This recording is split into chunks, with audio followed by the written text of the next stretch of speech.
پیارے محبوب کے پیارے غلاموں، سعادت مندی خوش بختی جہاں اللہ کے محبوب کا ذکر من احب شیئا اکثر ذکر، جس کو جس سے پیار ہوتا ہے اسی ہستی کا ذکر اذکار ہوتا ہے۔ آپ صاحب نے مرشد کریم کو دعوت پیش کی، آپ تشریف لائے اور پیر بھائیوں کو، اپنے دوستوں کو انوائٹ کیا۔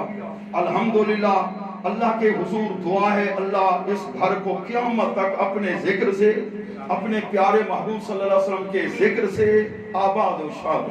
آمین۔ تو پیارے محبوب کے غلاموں، جنہوں نے چہرہ والضحیٰ دیکھا، کیا بات، زلف عنبری کو دیکھا، سبحان اللہ، اپنی زندگیاں اپنی اولادوں کو قربان کر دیا، اپنے آپ کو قربان کرتے تھے، وہ صحابہ کرام رضوان اللہ علیہم اجمعین کی ذات ہے۔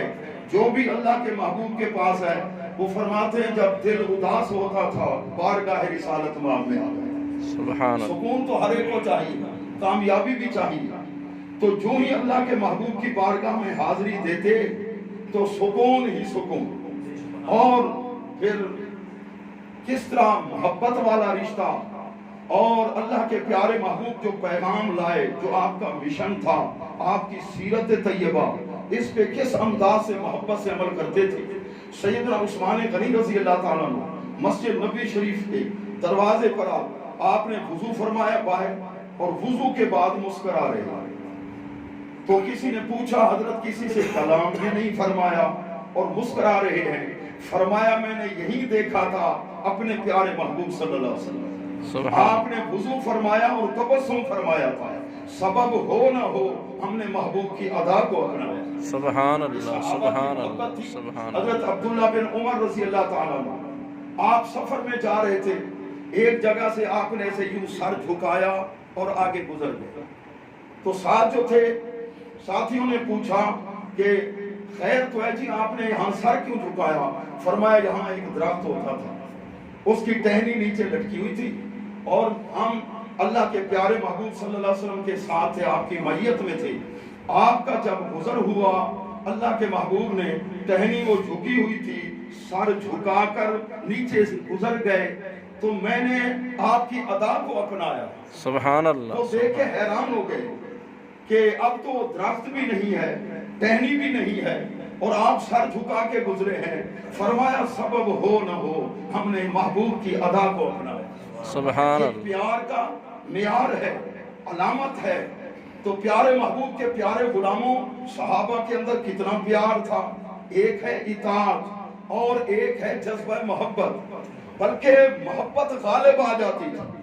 حدیث پاک ہے، اس کا مفہوم یہ ہے، حضرت صدیق اکبر رضی اللہ تعالیٰ عنہ نماز پڑھا رہے تھے حضور علیہ السلام کے صحابہ کو، تو آپ کی طبیعت میں جب افاقہ ہوا تو آپ نے چاہا کہ حجاب کپڑا ہٹا کے دیکھوں میرے غلام میرے صدیق اکبر رضی اللہ عنہ کے پیچھے کیسے نماز پڑھ رہے۔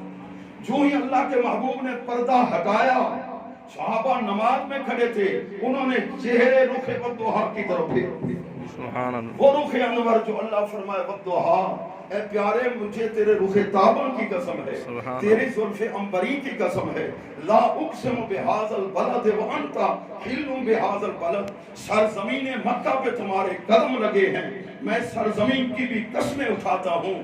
تو پیارے محبوب کے پیارے غلاموں، قربان جائیں ان کی زندگیوں پر۔ اور جب اللہ کے محبوب کا وصال ہوا، وصال ہو گیا، صحابہ جب اداس ہوتے تھے تو حضرت ام المومنین سیدہ میمونہ رضی اللہ تعالیٰ عنہ کی بارگاہ میں حاضری دیتے، دروازہ کھٹکھٹاتا۔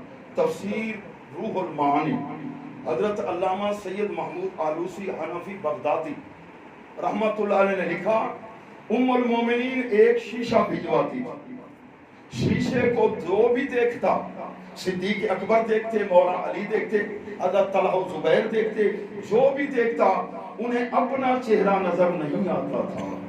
اس شیشے کے اندر یہ کمال تھا، اس میں چہرے والضحیٰ نظر آتا۔ سبحان اللہ۔ اللہ کے محبوب کا چہرہ رخ انور نظر آتا تھا، بس دیکھتے تھے دل خوش ہو جاتا تھا کہ نبیوں میں نبی ایسے، امام الانبیاء ٹھہرے، حسینوں میں حسین ایسے، محبوب خدا ٹھہرے۔ تو پیارے محبوب کے پیارے غلاموں، ہم خوش بخت ہیں، سعادت مند ہیں۔ اللہ نے اس ماہ مقدس میں